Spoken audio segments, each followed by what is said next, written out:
Okay, so I'm going to catch you up on what you missed yesterday. So we're talking about right triangles and Pythagorean Theorem. So if we zoom in on this triangle, C, right here, across from this right angle, is always called the hypotenuse. So we're going to write hypotenuse.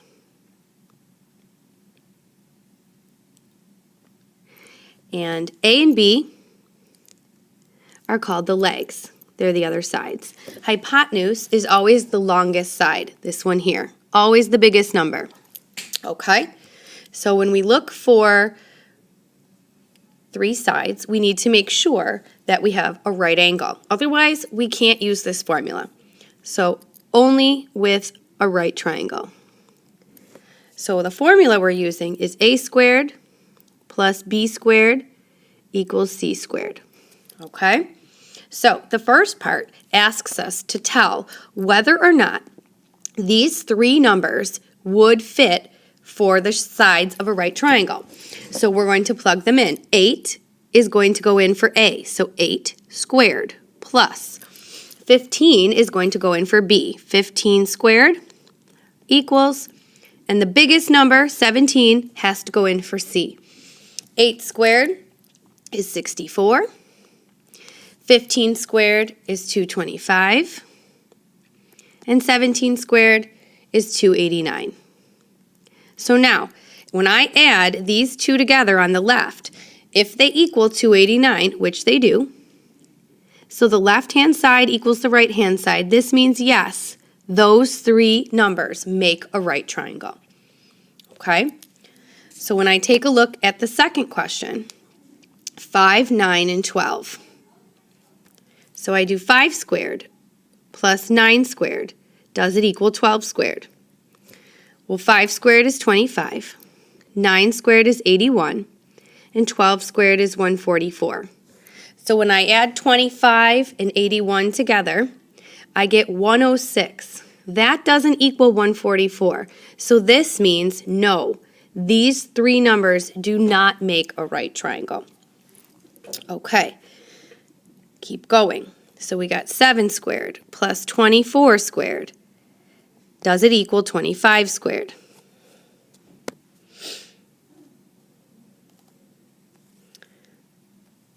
$49. 24 times 24 is 576. And 25 times 25 is 625. When you add these together, you get 625. So that means, yes, they make a right triangle. Okay, last one.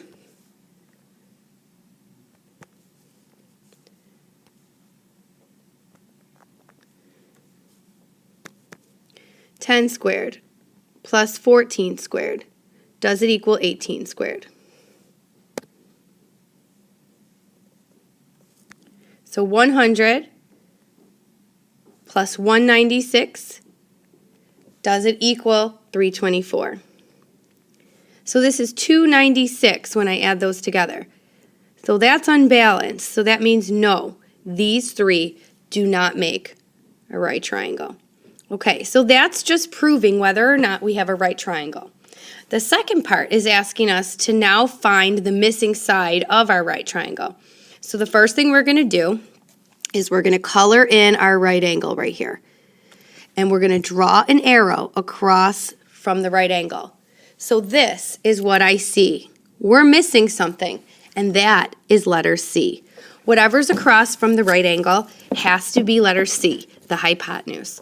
So that means I can make 8A and 7B. It doesn't matter which one's A or which one's B, as long as I know which one is C. So I'm going to plug in 8 squared plus 7 squared equals C squared. We're looking for C. 8 times 8 is 64. 7 times 7 is 49 equals C squared. We're going to add these two together. So 64 and 49 is 113. Now this is something new.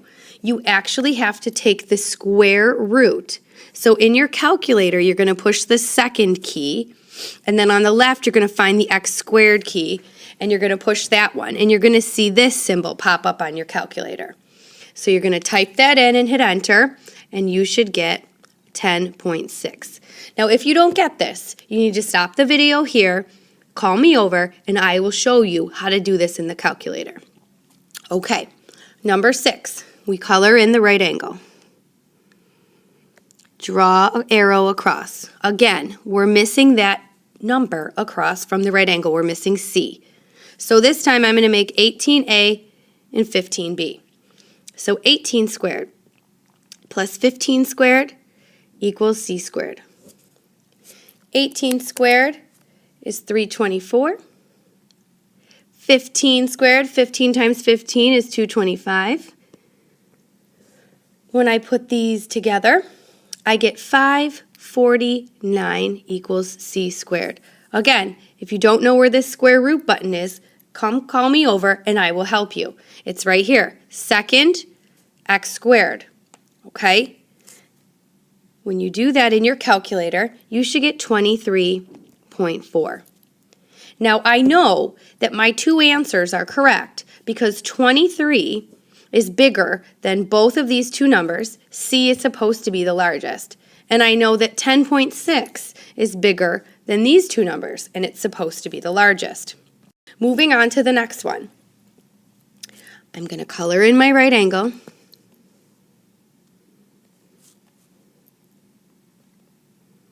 And I'm going to draw an arrow across. 11. Now I have letter C. Whatever's across from my right angle, that is letter C. So I can call this one A, and I can say that I'm missing B. Now it doesn't matter which one you call A or B, as long as the one across from the right angle is marked C. So I'm going to plug it in. I'm going to plug A squared, I named it 3. X, B squared, I don't know. And this time, I know C. So 3 times 3 is 9. B squared. And 11 times 11 is 121. Now, this is a little different.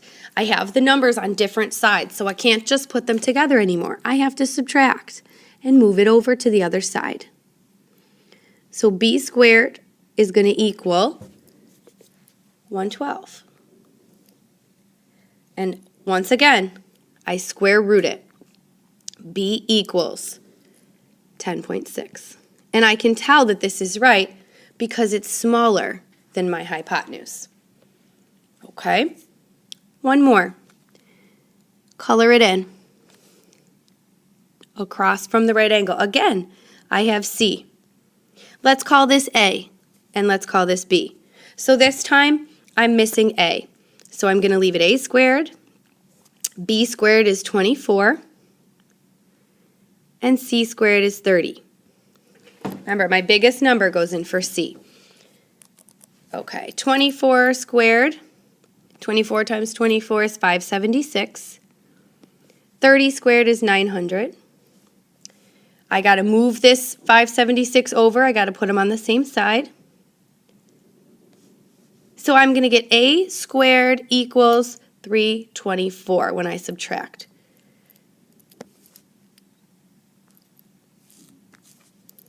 And last, make sure you know how to do this.